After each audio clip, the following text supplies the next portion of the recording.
So the new talk of the town is that Loki is once again showing us that he's stronger than the old generation. Guys like Roger, Whitebeard, Garp, and Zabek. I purposely said once again because it's become quite popular to upscale anything said or shown by Loki to insane levels, without actually looking deep into it. First and foremost, I want to tell you guys that I made a video on how strong I think Loki is, and how I believe he's stronger than Kaido in my opinion. Go check that out, but mostly in this video, I will regurgitate and better explain some of the arguments I made to speak against Loki's misunderstood representation of strength, while also diving into new material in this chapter to prove why I think we just need to calm down just a little bit. Some of you guys are going crazy talking about, oh my god, this is Oda's way of introducing power creep and he's using Loki to power creep the old gen so he can upscale everybody. Let's calm down. I want to also preface, this isn't me discrediting anything Loki has done. Loki has done enough and is strong enough to contend with a lot of the top tiers that we know, but there's a lot more nuance to his showings that people are ignoring. Leave a like and subscribe to the channel if you guys are new. You don't have to, of course, but like, you feel me?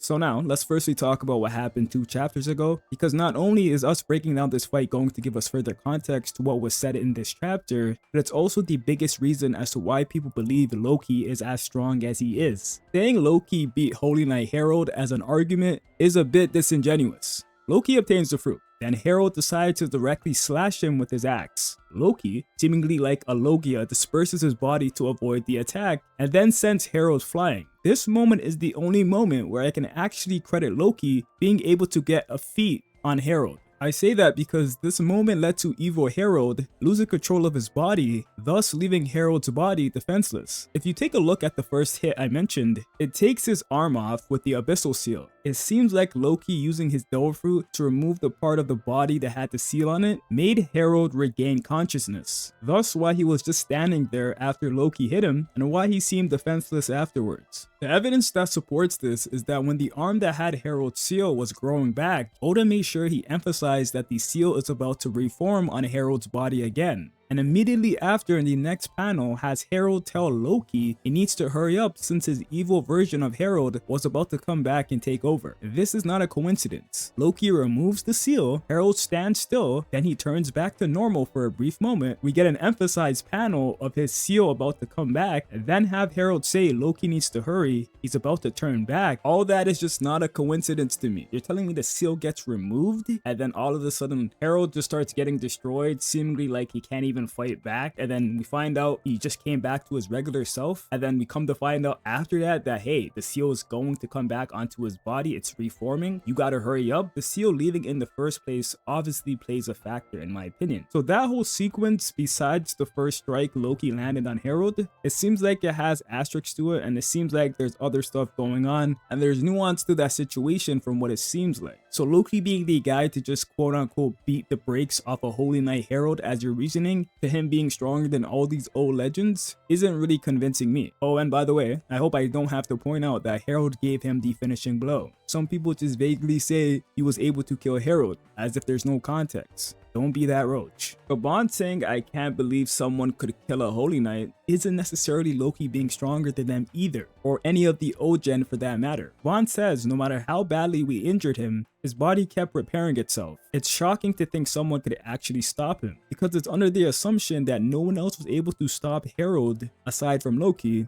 and also no one in the world is capable of killing a Holy Knight from what it seems. This could be true, but this can't really be used as an argument to upscale Loki past other legendary characters. This isn't solely a strength feat for the fact that it's more than likely that Loki's powers directly affect the powers even granted to Herald, giving Loki more power and a special advantage over most people, or people who just rely on Conqueror's Haki to strike them. Firstly, it's important to mention that the Hammer Ragnir and the Devil Fruit, their properties are probably linked because it's very implied that these two abilities or these two items have an effect on Herald's powers. Ragnir is the hammer that guards the legendary Devil Fruit. Just by those being connected to each other should more than likely imply that they're linked in some way. And it's also implied that Loki needed both the hammer and Devil Fruit in order to defeat Herald. As Loki is running, he's running to go retrieve the Devil Fruit. He says that he needs to take up Ragnir for himself as well. This isn't even something Herald told him to do. And he did this while already possessing his own hammer. If it was all about the devil fruit and he already owns a hammer, why does he feel like he needs to get the hammer as well? You could say because it's a stronger weapon to channel his strength in. It's not that simple, because as we can see in the final attack that was landed on Herald, not only did he use Advanced Conqueror's Haki, but he also used the properties of Ragnar, which is lightning, something that Gaban and Shanks weren't doing, which is why they couldn't really put down Herald. And would you guys necessarily assume that Loki at the time had better Conqueror's Haki than Gaban and Shanks? No, you wouldn't. And if it was only Conqueror's Haki that Loki needed, why did Herald tell him to get the fruit and get Ragnar if the powers don't play a part? It's also crazy to know in the latest chapter when the fighting's over, Gaban literally asked Zoro, hey, did you know that this sacred treasure would be this powerful? Implying that he knows that the sacred treasure is indeed needed in order to defeat Herald, and it's the biggest reason as to why he's even able to defeat Herald. Also, if you notice, when Loki obtained the Devil Fruit and striked Herald, there was no Haki on display. Yes, this could be an Oda problem being too lazy, but the fact that it's a silhouette so he didn't really show it, but from what we could tell, this is him just beating up Herald with the Devil Fruit. Herald even tells Loki that he must eat the fruit to be able to stop him. And what does he do? Stop him with the Devil Fruit. Now, it's important to note that Herald had a really good feeling that Loki had Conqueror's Haki, and still told him he needs the power of the Devil Fruit. It just can't be a coincidence that it doesn't play a part in being able to affect or kill Herald. I also forgot that Imu said he couldn't believe that Herald was killed and thought it was impossible because he was an immortal being. Once again, with the context I provided, with his abilities being special specifically against Herald's powers, it doesn't really make sense for us to look at Imu's words and use it as direct upscale to put him past Roger and all these guys, because it's more than likely that he has special attributes that are very effective on guys like Herald, while other people who just fight with Conqueror's Haki don't. It was also said that the Roger pirates used to send Holy Knights packing back in the day whenever they tried to get Shanks back. This is being used as a low-key upscale since the Roger pirates couldn't kill any Holy Knights on their many encounters, so Loki is stronger than the Roger pirates is the conclusion. But like we discussed, once again, Loki's powers and its properties have a severe effect on people with those powers. So comparing him using his hammer and his Devil Fruit with his Advanced Conqueror's Haki to people who only use Advanced Conqueror's Haki isn't fair, man. The Advanced Haki is stated to only be able to slow their regeneration and inflict pain. I don't really know if it's capable of killing them, but if you could, it would still be probably very difficult, I'm assuming. You might have to spam attacks or slashes like Sukuna using Cleave and Dismantle in his domain against Maharaga. As more time goes on, the more we see Loki, the more people start using him to push agendas. There's a good portion of the community that for some reason wants every reason to argue that the old gen is inferior to the current generation of top tiers. I don't even know why that's an agenda, but they are desperately looking for people to confirm this, which no one has, to be honest. It's only assumed that there are some top tiers that will surpass the old gen or have surpassed the old gen, like for example Blackbeard,